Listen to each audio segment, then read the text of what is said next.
আধুনিক অসমৰ নিৰ্মাতা মহান মুক্তিযোদ্ধা আৰু বিচক্ষণ ৰাজনীতিবিদ অসমৰ প্ৰথম জনা মুখ্যমন্ত্ৰী লোকপ্ৰিয় গোপীনাথ বৰদলৈ ডাঙৰীয়াৰ পবিত্ৰ পুণ্যতিথিত মই তেখেতৰ প্ৰতি কৃতজ্ঞ অসমবাসী ৰাইজৰ হৈ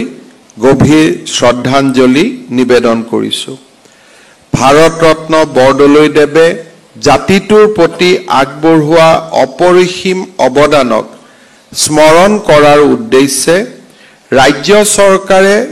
5 আগষ্টৰ দিনটো লোক কল্যাণ দিৱস হিচাপে পালন কৰাৰ বাবে ব্যৱস্থা কৰি আহিছে। লোকপ্ৰিয় গোপীনাথ বৰদলৈদেৱে আজীৱন অসমৰ স্বাৰ্থ সুৰক্ষাৰ বাবে স্বদেশ প্ৰেমৰ অতুলনীয় নিদৰ্শন দেখুৱাই থৈ গৈছিল। কেবিনেট মিছন গ্ৰুপিং প্ৰস্তাৱৰ বিৰোধিতা কৰি থলুৱাৰ স্বাৰ্থ সুৰক্ষিত কৰি আৰু পাহাৰ ভৈয়ামত বাস কৰা অসমবাসীৰ মাজত সম্প্ৰীতিৰ এনাজৰী শক্তিশালী কৰি বিশ্বৰ বুকুত অসমীয়া জাতিক সগৌৰৱে থিয় হ'বলৈ তেখেতে সাহস আৰু প্ৰেৰণা দিছিল। লোক কল্যাণ দিৱস উদযাপনে এইগৰাকী মহান জননেতাৰ জীৱন কৰ্মৰাজি ৰাজনৈতিক দৰ্শন আৰু তেখেতৰ নেতৃত্বত কম সময়ৰ ভিতৰতে ৰাজ্যখনে প্ৰগতিৰ দিশত যি সবল খোজ পেলাইছিল তাক অসমৰ নৱপ্ৰজন্মৰ মাজলৈ লৈ যোৱাৰ বাবে প্ৰেৰণা যোগায়। এই দিৱসৰ উদযাপনে ভাৰত ৰত্ন বৰদলৈদেৱৰ আদৰ্শৰে উদ্বুদ্ধ হৈ মা ভাৰতী আৰু অসমীয়াই সেৱাত নিষ্ঠাৰে আত্মনিয়োগ কৰিবলৈ আমাক উৎসাহ আৰু প্ৰেৰণা দিছে। ৰাজ্যৰ কৰ্মচাৰীসকলে অসমৰ বিকাশৰ বাবে এক বিশেষ ভূমিকা পালন কৰাৰ প্ৰয়োজনীয়তা আছে। আমি প্ৰতিটো মুহূৰ্ততে মনত ৰখাৰ প্ৰয়োজন যে এইখন আমাৰ জননী, আমাৰ জন্মভূমি। আমাৰ লগত যিসকলৰ ইণ্টাৰফেচ হয়, যাৰ লগত আমি কথা পাতো, যাক আমি সেৱা কৰাৰ বাবে চেষ্টা কৰোঁ, তেখেতসকলৰ আন কোনো নহয়, তেখেতসকল আমাৰে আত্মীয়, আমাৰে কুটুম্ব। চৰকাৰখনক যেতিয়া আমি ভিতৰৰ পৰা দুৰ্বল কৰোঁ, আমি আন কাকো দুৰ্বল নকৰোঁ, আমি আমাৰ পৰিয়ালটোক দুৰ্বল কৰোঁ। চৰকাৰখনক যেতিয়া আমি দুৰ্বল কৰোঁ, আমি আন কাকো দুৰ্বল নকৰোঁ, আমাৰ ভৱিষ্যতক আমি দুৰ্বল কৰোঁ। যেতিয়া চৰকাৰখনলৈ আহিব খোজা এটা টকাও যদি কৰবাত আমাৰ ভুলৰ কাৰণে চৰকাৰখনলৈ নাহে, কৰবাত এখন নতুন মেডিকেল কলেজ হোৱাৰ ৰাস্তা বন্ধ হৈ যায় আৰু 10 বছৰ পিছত সেই মেডিকেল কলেজখন নোহোৱা বাবে মোৰ ল'ৰাটোৱে হয়তো মেডিকেল পঢ়াৰ সুবিধা নাপাব। কোনোবা এটা স্থানত এটা টকা নহা বাবে বা ডক্টৰ এজনৰ পোষ্টিঙৰ ফাইলটো মই 3 বাৰৰ জাগাত 6 বাৰ কামটো ঢিলা কৰি দিয়াৰ বাবে কোনোবা এখন চিকিৎসালয়ত ডক্টৰজনৰ পোষ্টিং নহব। 2টা দিন পিছত মই খবৰ পাম যে মোৰ খুৰা ঢুকালে। কিয় ঢুকালে? সেই চিকিৎসালয়খনত ডক্টৰ নাছিল। কৰবাত নহয় কৰবাত আমি কৰা কামৰ প্ৰভাৱ আমাৰ নিজলৈকে উভতি আহে। কাৰণ এইখন আমাৰ ৰাজ্য, আমি প্ৰতিজনে আমাৰ পৰিয়াল, প্ৰতিজনে আমাৰ ভৱিষ্যত। শিক্ষকক নিযুক্তি লৈ আমি যেতিয়া খেলি মেলি কৰিম আৰু স্কুলখনত যেতিয়া গৈ শিক্ষকজন উপস্থিত নহব, আমাৰে কোনোবাই পঢ়াৰ পৰা বঞ্চিত হ'ব। পঢ়াৰ পৰা বঞ্চিত হোৱাৰ পিছত সেই ল'ৰাজন ডাঙৰ হৈ ক্ৰিমিনেল হ'ব আৰু ক্ৰিমিনেল হৈ মোৰ ঘৰতে আহি ডকাইতি কৰিব। সিদিনাখন আমি বুজি নাপাম যে এই ডকাইতজনৰ সৃষ্টিৰ কাৰণ ময়ো। মই ভাবো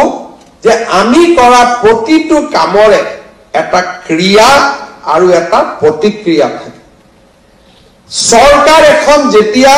ফেচিলিটেটৰ হয়, চৰকাৰ এখনে যেতিয়া শাসন কৰাৰ পৰিৱৰ্তে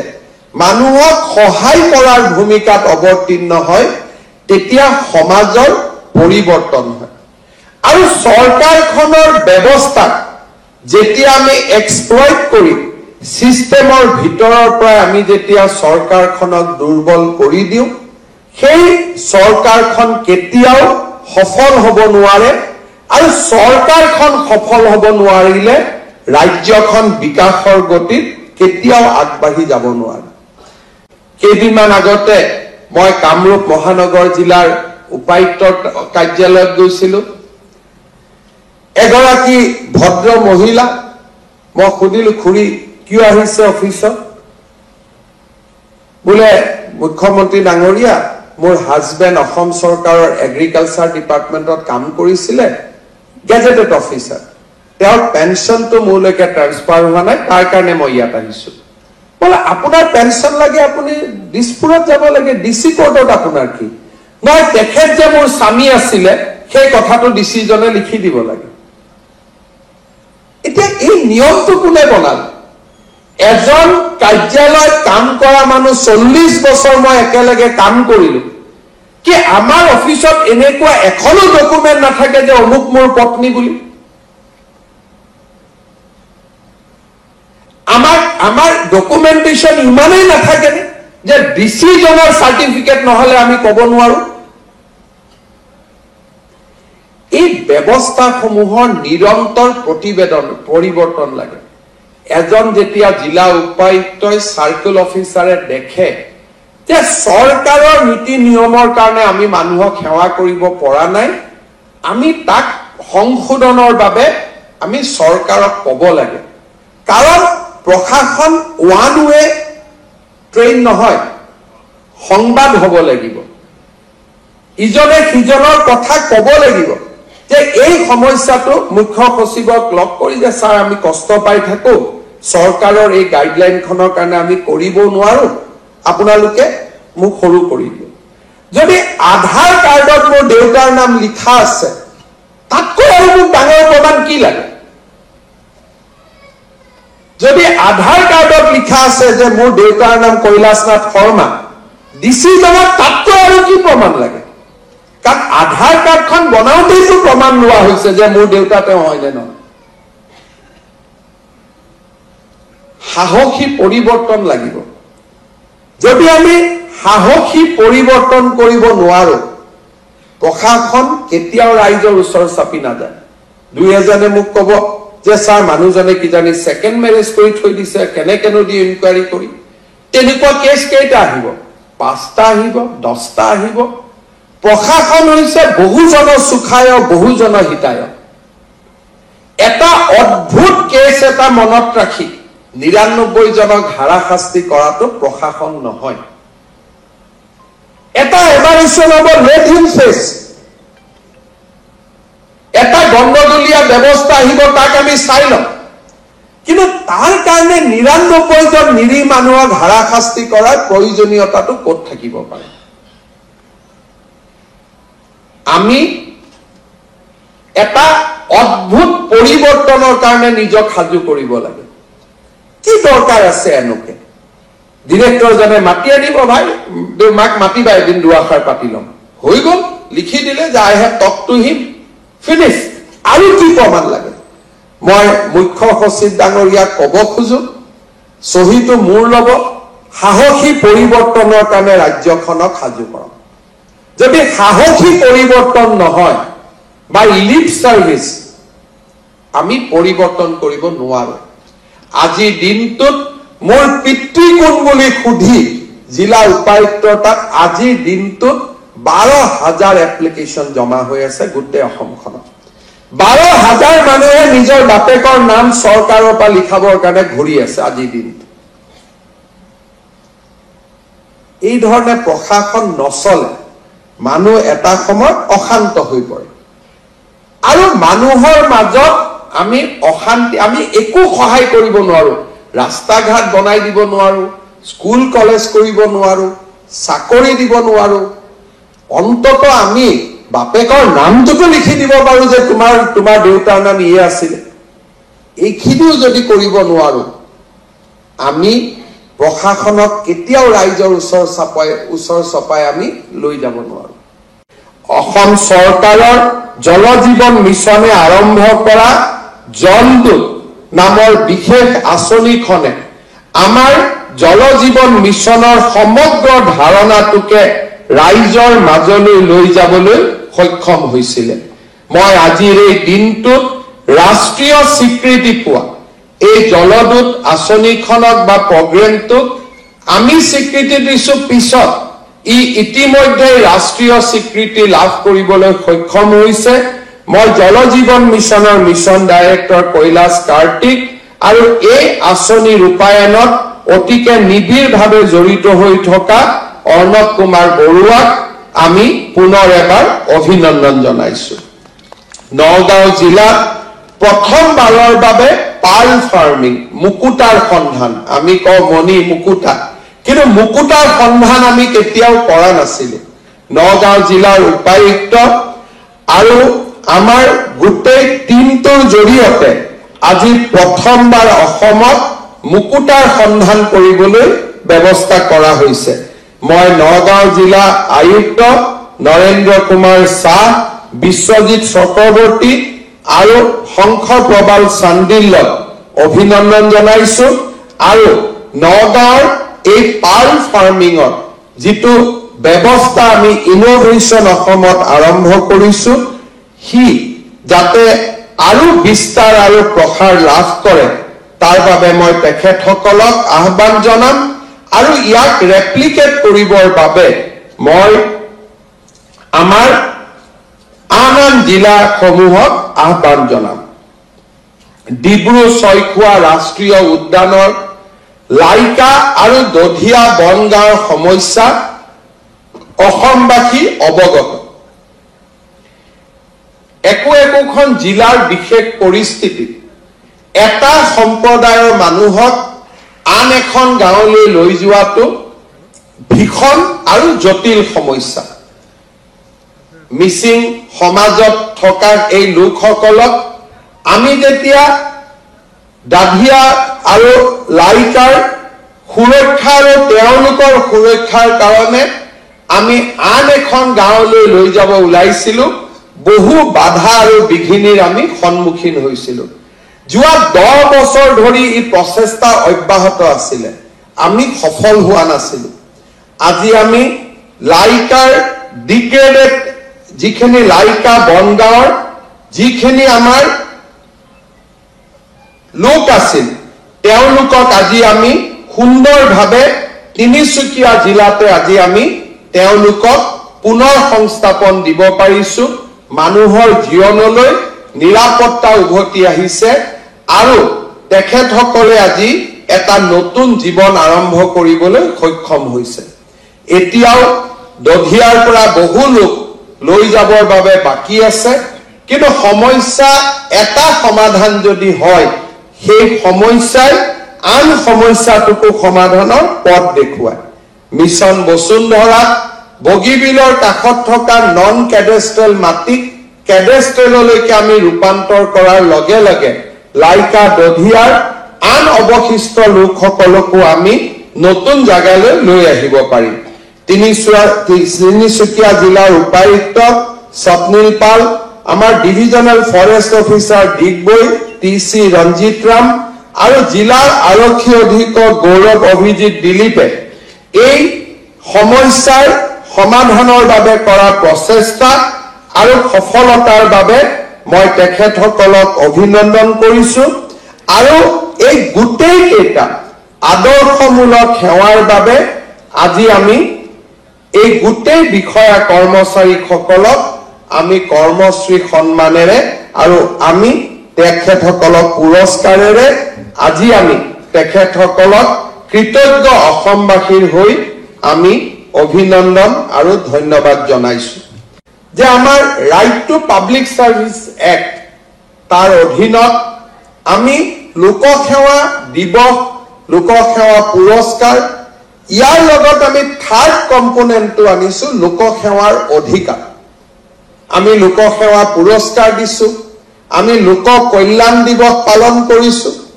কিন্তু লোকসেৱাৰ অধিকাৰ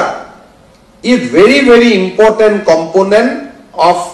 entire concept of public welfare. অহা 2 অক্টোবৰ তাৰিখে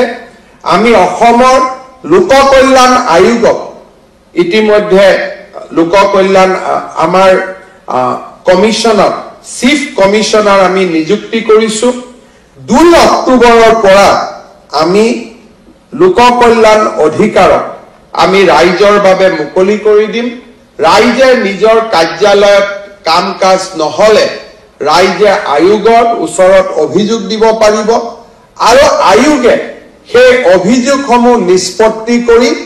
য'ত বোনাফাইডি মিষ্টেক আছে তাক শুধৰাবৰ কাৰণে চেষ্টা কৰিব আৰু য'ত মেলাফাইডি আছে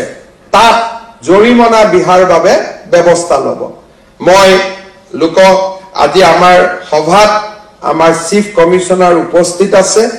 মই ভাবো যে যদি আমি ডিমিষ্টিফাই নকৰো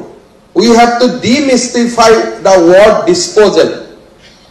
in 2 kinds dispose favorably dispose negatively আমাৰ মাজত অফিচাৰ সকলকো মই আহ্বান কৰিম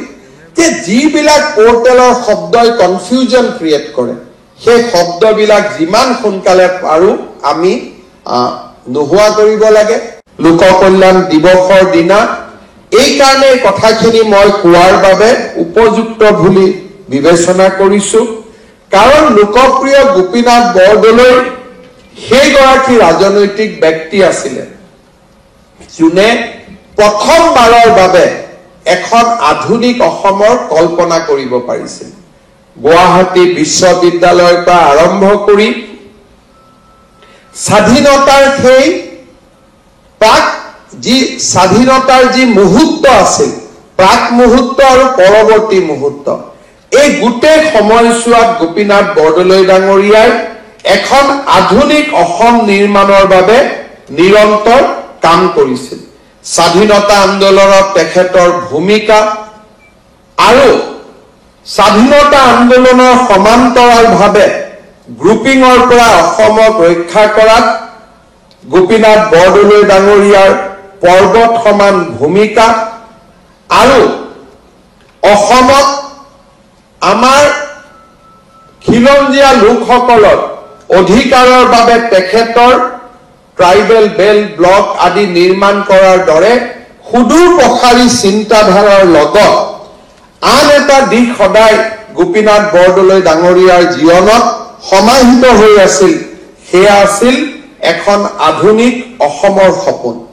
মই আশা কৰো সেই যুগজয়ী নায়ক ভাৰত ৰত্ন লোকপ্ৰিয় গোপীনাথ বৰদলৈ ডাঙৰীয়াই যিখন আধুনিক অসমৰ কল্পনা কৰিছিল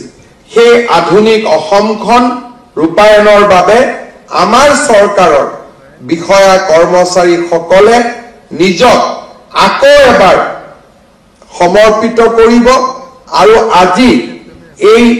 লোক কল্যাণ দিৱসৰ দিনা আকৌ এবাৰ অসমৰ প্ৰশাসন যন্ত্ৰক ৰাইজৰ ওচৰ চপাই লৈ যাবৰ বাবে নিজৰ ব্যক্তিগত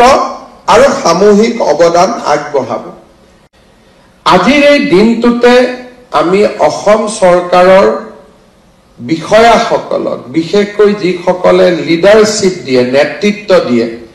তেওঁলোককো আমি কৰ্মশ্ৰী বঁটাৰে প্ৰশাসনৰ বাবে আগবঢ়োৱা উৎকৃষ্টতম সেৱাৰ বাবে আমি তেখেতসকলক পুৰস্কাৰ প্ৰদান কৰো 2016-17 বৰ্ষত আৰম্ভ হোৱা এই বঁটাক আমি প্ৰতি বছৰে এটা সফলতাৰ কাহিনীৰ লগত জড়িত কৰি তাক আমি এক প্ৰেৰণাৰ প্ৰতীক ৰূপে চিহ্নিত কৰাৰ বাবে প্ৰচেষ্টা কৰিছো বহু সময়ত আমাৰ ব্যক্তিগত সফলতা থাকে জিলা প্ৰশাসন ৰাজ্যিক প্ৰশাসনত কাম কৰোতে আমি মানুহৰ জীৱনৰ পৰিৱৰ্তন কৰো কিন্তু আমি একোটা দায়িত্বত থাকি চৰকাৰৰ বাবে আৰু জাতিৰ বাবে বৃহত্তম সেৱা আমি কেনেকৈ কৰিব পাৰো how we can change the life of people across the board. আগতে এই বঁটা আমি জিলা পৰ্যায়ত কৰা কিছু আদৰ্শমূলক কামৰ বাবে প্ৰদান কৰিছিল। কিন্তু যদি কিছুমান সেৱা আমি ৰেপ্লিকেট কৰিব নোৱাৰো আৰু সেই বিষয়জন তাৰ পৰা বদলি হৈ অহাৰ লগে লগে সেই যিটো প্ৰয়োগ সেই প্ৰয়োগটো তাতে সমাপ্তি হৈ যায় আৰু ইয়াত যদি এটা প্ৰণালীবদ্ধ সংশোধন সোমাই নাথাকে তেনেহলে সেই হু আৰু মহান কামবিলাকৰ পিছতো আমি তাক কৰ্মশ্ৰী বঁটা প্ৰদানৰ যিটো মানদণ্ড তালৈকে আমি অনা নাই। তাৰ পৰিৱৰ্তে যিবিলাক সেৱাই মানুহৰ জীৱন সুচল কৰিব পাৰে, সিস্টেমেটিক ৰিফৰ্ম কৰিব পাৰে আৰু চৰকাৰক ৰাইজৰ ওচৰলৈ বহল ভিত্তিত আগুৱাই লৈ যাব পাৰে,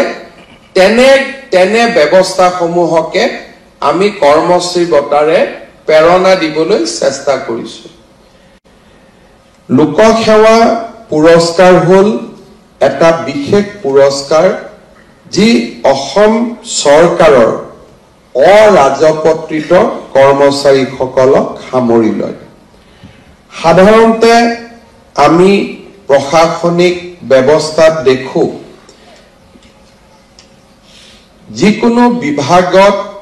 হোৱা কাম কাজৰ বাবে বা সেই বিভাগৰ সফলতাৰ বাবে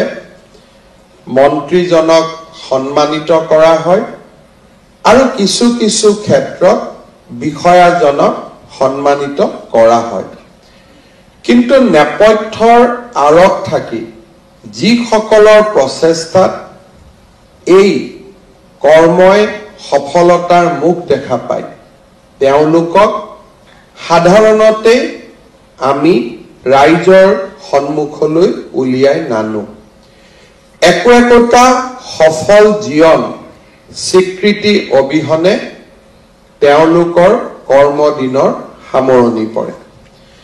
2022 চনত আমি সিদ্ধান্ত লৈছিলো যে নেপথ্যৰ আঁৰত থাকি চৰকাৰখনক শক্তি দিয়া, সামৰ্থ্য দিয়া এই তৃতীয় আৰু চতুৰ্থ বৰ্গৰ কৰ্মচাৰীসকলক আমি লোকসেৱা বঁটাৰে পুৰস্কৃত কৰিম। এই বঁটাত আমি 25,000 টকাৰ এটা সন্মান ৰাশি আগবঢ়াওঁ, এখন মানপত্ৰ প্ৰদান কৰো আৰু এই কৰ্মচাৰীজনৰ চাকৰি কাল আমি এবছৰলৈ তেওঁলোকৰ চাকৰি কাল আমি বৃদ্ধি কৰো।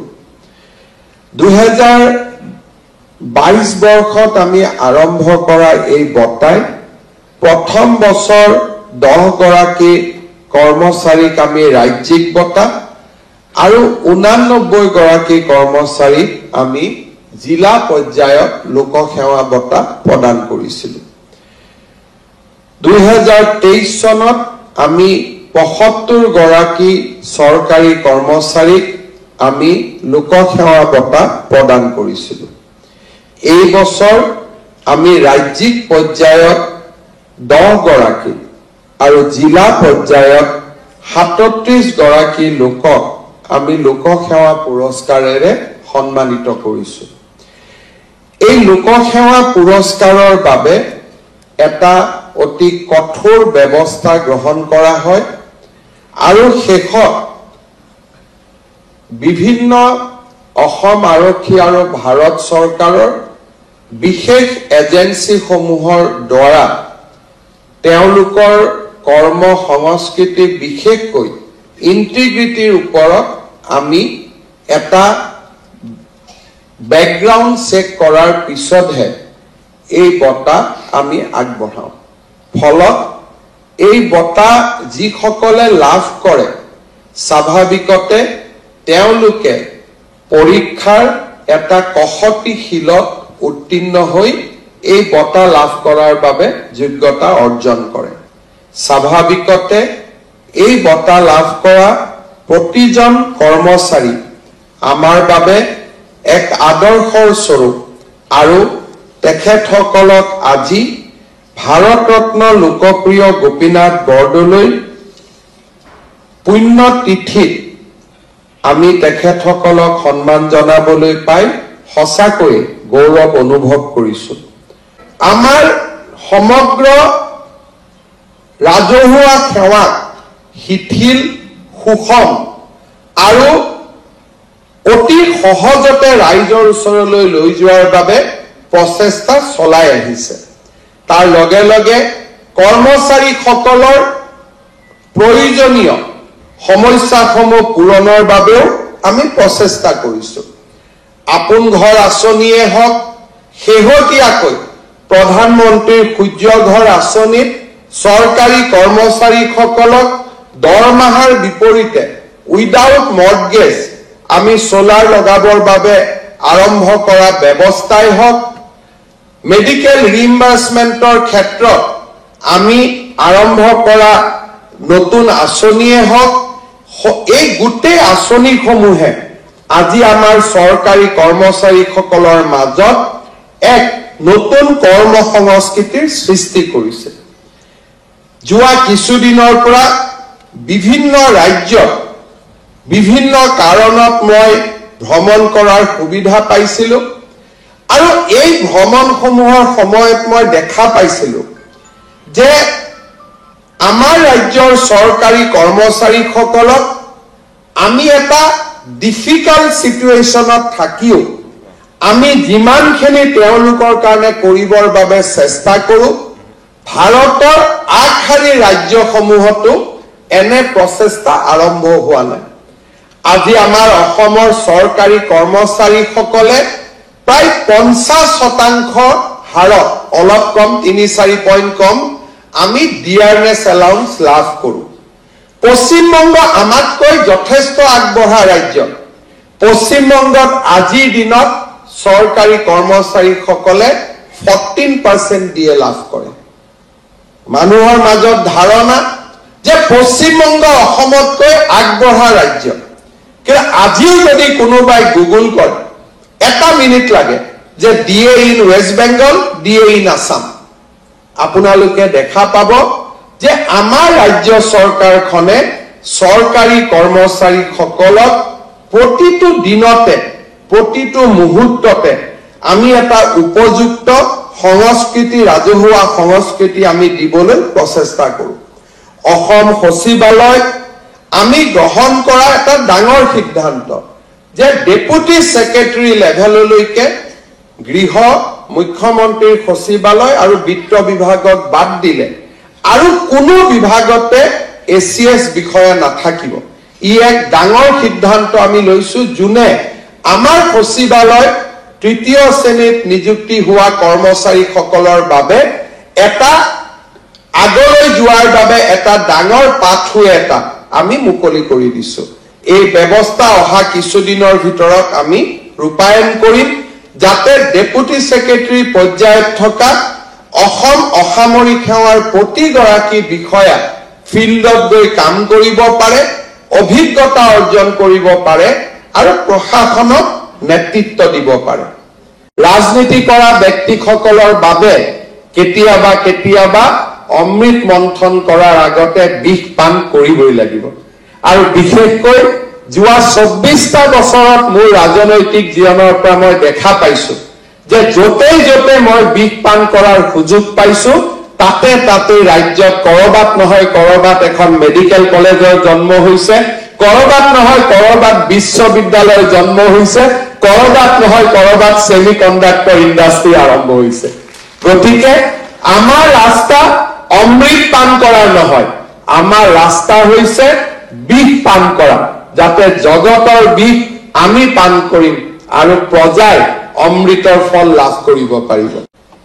চৰাইদেউ মৈদাম বিশ্ব ঐতিহ্য হল। মুখ্যমন্ত্ৰীয়ে দাবী কৰিব যে ই মুখ্যমন্ত্ৰীৰ কৃতিত্ব, আন 10 জনে কব যে নহয় ই আমাৰ কৃতিত্ব। ৰাজনীতি কৰা নেতাসকলে কৃতিত্বৰ বাবে প্ৰতিযোগিতা চলাই যাব আৰু ৰাইজে সিদ্ধান্ত লয় যে এই কামৰ বাবে আমি কাক কৃতিত্ব দিম। কিন্তু আমি কৃতিত্ব বিচৰা সকলে আমি জানো যে কি সকল ব্যক্তিৰ প্ৰচেষ্টাত এই কাম ফেৰা আমি সমাধান কৰিব পাৰিম। কিন্তু আমি ৰাজনৈতিক কৰা ব্যক্তিসকলে সেই সকল ব্যক্তিক স্বীকৃতি দিবলৈ কুণ্ঠাবোধ কৰোঁ। কাৰণ তেখেতসকলক স্বীকৃতি দিয়াৰ লগে লগে কৰবাত নহয় কৰবাত মোৰ স্বীকৃতি কমি যাব। এনে প্ৰচেষ্টাই অসমক আগুৱাই লৈ যাব নোৱাৰে। যোৱা 3টা বছৰত আমি মুখ্যমন্ত্ৰী হিচাপে মন্ত্ৰী হিচাপে আমি সকলোৱে ওচৰৰ পৰা লক্ষ্য কৰিছিলোঁ যে চৰাইদেউ মৈদামক বিশ্ব ঐতিহ্য কৰাৰ ক্ষেত্ৰত অসম চৰকাৰৰ ইণ্ডিজেনাছ আৰু ট্ৰাইবেল ফেথ তথা কালচাৰ ডিপাৰ্টমেণ্টৰ বিষয়াসকলে আৰ্কিঅলজি ডিপাৰ্টমেণ্টৰ বিষয়াসকলে কি ধৰণে এই গোটেই কামটোক আগুৱাই লৈ যোৱাৰ বাবে প্ৰচেষ্টা কৰিছিল। ৰঞ্জন শৰ্মা ডাঙৰীয়াৰ নেতৃত্বত ডক্টৰ দীপৰেখা কলি, ডক্টৰ নৱজিৎ দেউৰী আৰু ডক্টৰ ছবিনা হাছানে আমাৰ মন্ত্ৰী নন্দিতা গাৰ্লুচা আৰু কেশৱ মহন্তৰ লগত একেলগে সুদীৰ্ঘ দিন এটা টিম হিচাপে কাম কৰিছিল। আৰু এই প্ৰচেষ্টাৰ ফলস্বৰূপে আমি চৰাইদেউ বিশ্ব ঐতিহ্য ক্ষেত্ৰ হিচাপে আমি দেখা পাবলৈ সক্ষম হৈছিলোঁ। চৰাইদেউ বিশ্ব ঐতিহ্য ক্ষেত্ৰৰ ঘোষণাৰ দিনা মন্ত্ৰী নন্দিতা গাৰ্লুচাৰ পৰা ৰঞ্জন শৰ্মালৈকে আগ্ৰহ আছিল যে সেই ঘোষণাৰ সময়ত মই যাতে দিল্লীত উপস্থিত থাকোঁ। কিন্তু মই এটা কনচিয়াছ ডিচিশ্যন লৈছিলোঁ যে এই ঘোষণাৰ সময়ত ভাৰত চৰকাৰৰ সাংস্কৃতিক মন্ত্ৰীৰ লগত ৰঞ্জন শৰ্মা বহি থাকক, তাত হিমন্ত বিশ্ব শৰ্মাৰ প্ৰয়োজন নাই। আৰু আপোনালোকে জানি ভাল পাব যে চৰাইদেউ যেতিয়া বিশ্ব ঐতিহ্য ক্ষেত্ৰ ঘোষণা কৰা হৈছিল সেই সময়ত ভাৰত চৰকাৰৰ সাংস্কৃতিক মন্ত্ৰীৰ লগত নতুন দিল্লীত আমাৰ এই টিমটো একেলগে বহি আছিলে। আমি ৰাজনীতি কৰা ব্যক্তিসকল তাৰ পৰা আঁতৰত আছিলোঁ। মই বিশ্বাস কৰোঁ যে আমাৰ অসমখনক যদি বিকাশৰ নতুন দিগন্তলৈ লৈ যাব লাগে, আমাৰ বিষয়া কৰ্মচাৰীসকলৰ যি ভাল কাম কৰ্ম প্ৰেৰণা তাক আমি সদায় স্বীকৃতি দিব লাগিব। মই আজি পুনৰবাৰ আমাৰ গোটেই টিমটোক ডাইৰেক্টৰ আৰ্কিঅলজিৰ লগত কাম কৰা গোটেই টিমটোক কৃতজ্ঞ অসমবাসী ৰাইজৰ হৈ আকৌ এবাৰ অভিনন্দন জনাইছোঁ।